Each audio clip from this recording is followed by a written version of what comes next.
In this 1-minute video, I will teach you how to create text-to-speech for free.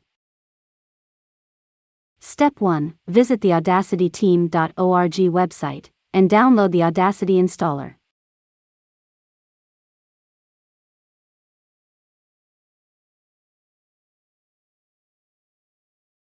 Step 2. Install Audacity.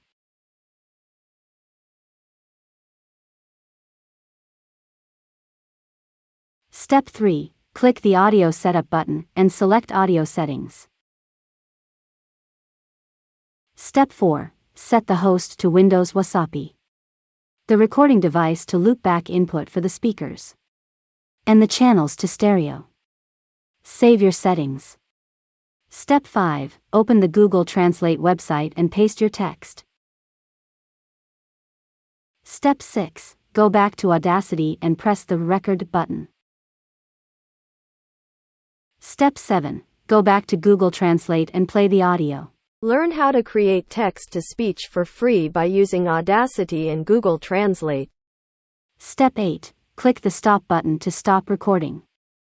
Step 9. Open the File menu, choose Export, and select your desired audio format, in this case, MP3.